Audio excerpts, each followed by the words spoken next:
Cars. They've been around for about 100 years, and in that time, their purpose has remained the same, to get from point A to B. It's still one of the key means of transportation for millions of Americans. According to the Federal Highway Administration, over 3.2 trillion miles were driven on US roads in 2016 alone. And whether we think about it or not, when we're driving, we put everyone around us and ourselves at risk every single time we get behind the wheel. In 2016, nearly 37,000 people were killed in car accidents, and of all those deaths, about 90% were caused by human error. To combat this, the race to develop a self-driving car has been very popular within automakers today. Take Tesla, for example. They're one of the most popular, well-known driverless car technologies out there today.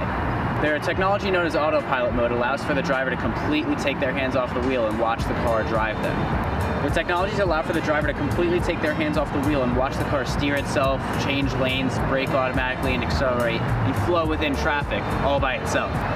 As advanced as they may be, and as pretty as they are, they come at over $100,000 retail.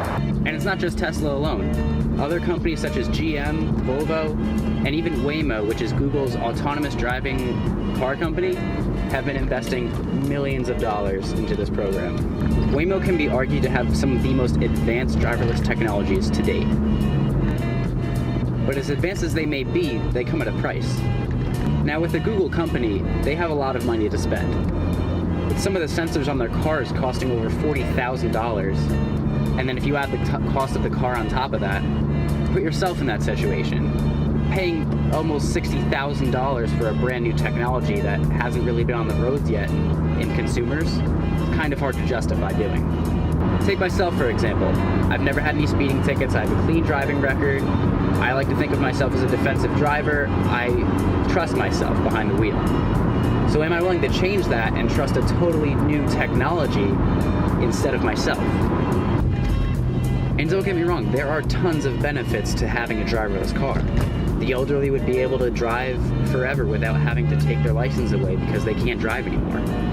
Parents wouldn't have to worry about juggling work and their kids' busy schedules to drive them to soccer practice. The car would just do it for them. So even though there's been tons of money and hard labor put into developing these technologies, the question is the consumer even ready for it yet?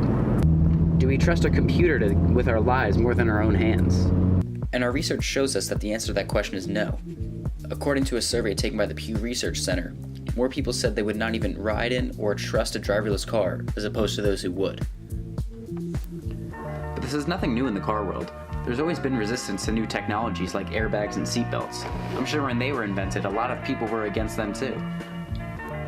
But until we're willing to let go of that resistance to change, all of us, and myself included, will still be behind the wheels all on our own.